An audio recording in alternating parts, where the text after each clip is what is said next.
biggest weeks in politics we've had for probably a year or so. It's been massive.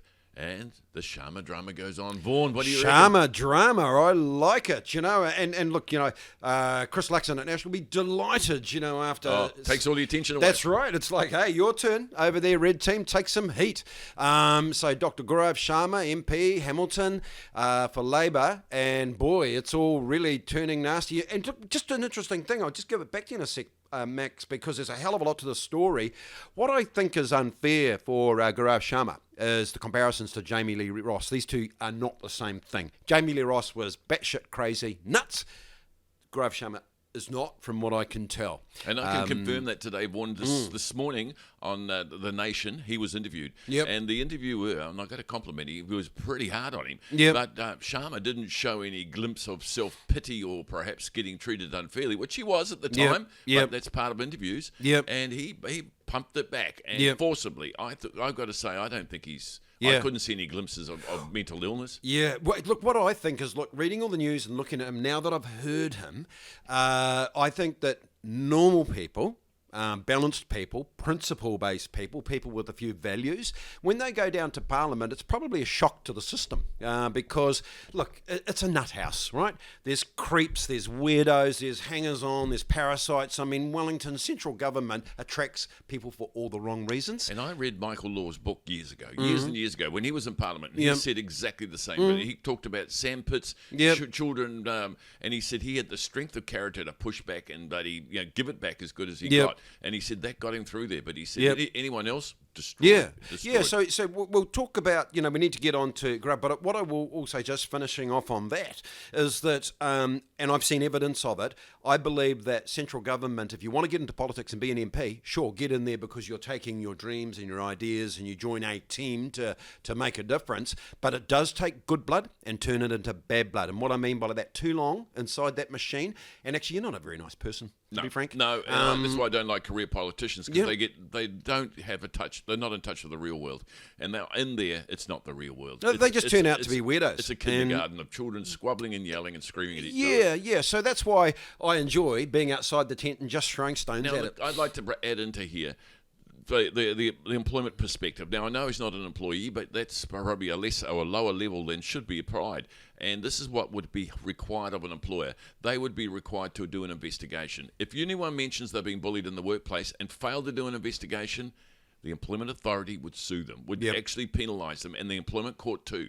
So why is it the Prime Minister's not giving this guy at least some sort of investigation? Nothing. But what they're going back with is worse and saying, we're disciplining you because you're ruining my reputation. Yeah, look, on both sides of the fence, both of them, whether it's the Prime Minister or Shama himself, have probably are guilty of making some mistakes here. Now, there's no question the evidence has shown that there are former staff members of Shama who said he was a bloody nightmare to work for. But that's the real world. That's the real world. And staffers can report that, and that's been reported, and that is an internal job and to they be got a facility, parliamentary services, they don't report to him or anything like that. Parliamentary services have got to deal with it and manage it. I've been party to some of those discussions.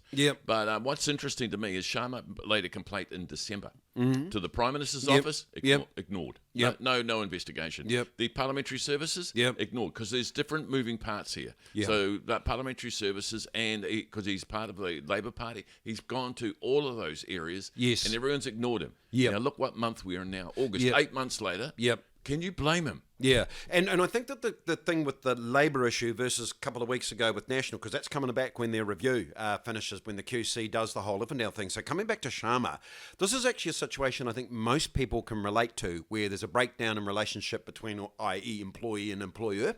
And from Shama's perspective, I think most people looking at him are going, this guy sounds like he's sane. He's not weird. He's not a creep. He's normal. Like, we could actually relate to him.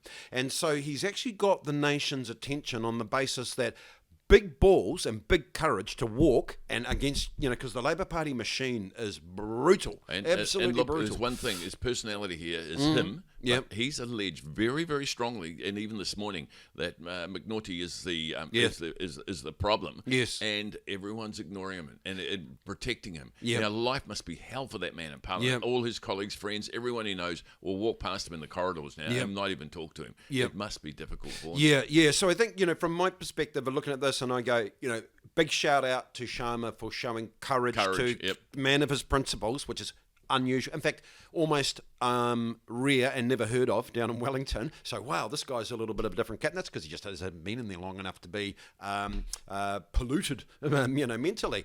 But the reality is, from the Prime Minister's perspective, what is she going to... This is a messy one, right? I can tell you now, Vaughan, just in my world of the legal world of employment law, but I've had a good look at the Health and Safety at Work Act today. Yep. I think he can sue them. Yeah, For failure to investigate it, failure to look after his mental well-being. If he's laid a complaint, look, that complaint could be put to bed with a good investigation. Yeah. But the Prime Minister's saying, no, Yeah. I'm too arrogant for that, and you're going to be disciplined. Yeah. Wow. And so from the Prime Minister's perspective and looking at the big picture, we're a year out from the next general elections now, and we all know that National will not win the next election because they're great. They're only going to win it because the government is crap. And here we go. This is like the government dropping the ball and letting National run through the opening in the gap and score a runaway try. A long way to go, Vaughan. A long way to go. But this is actually what's going to screw it, is your own internal issues. If this was election time, they're in deep, deep trouble. But look, this will be forgotten in a year's time. It'll be forgotten in a month. See you next week. Yeah, look forward to it. Thanks, Max.